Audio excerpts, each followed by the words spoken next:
Friday. Today started out just great because I guess I was so hungry from skipping dinner that I ended up missing the bus. To make matters worse, the only person able to give me a ride was Roderick. Normally, Roderick would just listen to the one song Little Dapper actually recorded it while he drives. But I think he changed his playlist today just to mess with me. That's what she told me to walk this way. Come on, Greg, sing along now. Walk this way. About halfway through the I'm Gonna Walk 500 Miles song, I was tempted to text Dad to ask if he could get Roderick a spot on the walk.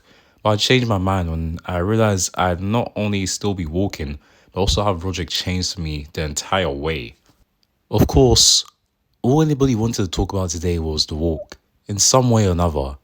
Alex Ruda had even set up a betting station in the cafeteria. I have to admit, I was a little curious what people were saying about me, so I took one of the odds sheets from Alex, and I can't lie, I was a little disappointed I was low as I was to win this thing. What wasn't a surprise was that all the jokes from the football team were given the best odds, and I even heard Rodney James putting his video games down for Jordan Jury to win.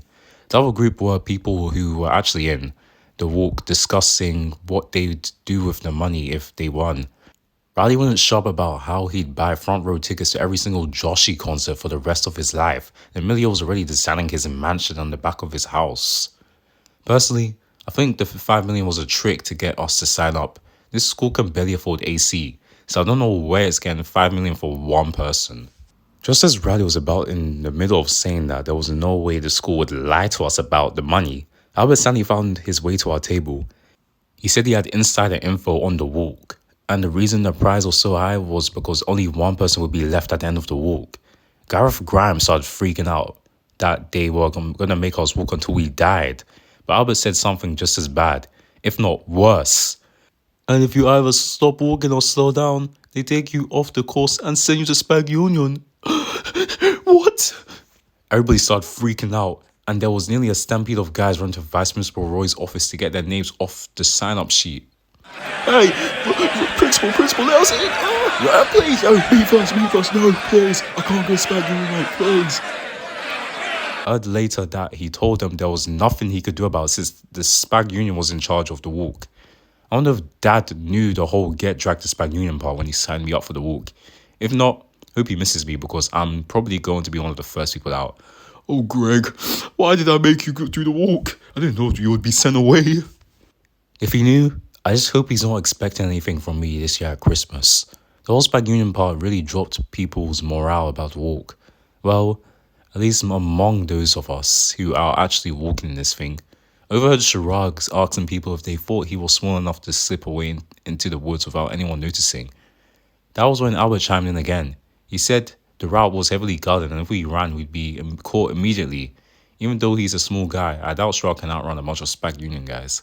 When I got home, Dad insisted we go to the sports goods store, and it was honestly a little embarrassing the way he kept overthinking every little thing.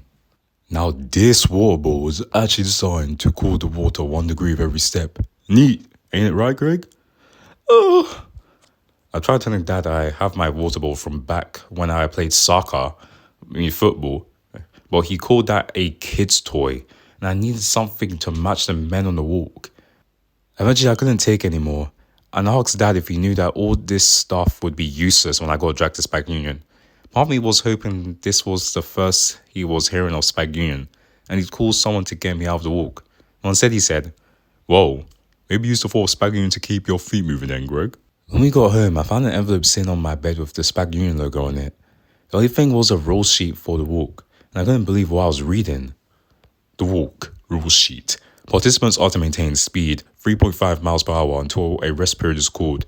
Participants are not to step off the established trail. Participants are not to accept help or supplies from spectators. All participants must participate in roll when called. Any participants who A. fail to maintain speed, B. stop walking, C. fail to sound off at roll call will receive a strike. This went on for pages and pages. I guess Albert really did have some insider info, as everything he said was right there on the sheet. The part that really shook me, though, was the part on the bottom of the last page. Consequences. If any participants A. receive 3 strikes, B. steps off the path for any reason, C. attempts to flee, they will be considered eliminated from the walk. Elimination from the walk will result in a mandatory 2-week enrollment at Spag Youth. Parents see the email sent when enrolled. Nowhere in the packet mentioned the $5 million prize, so I guess I was right. That was a lie.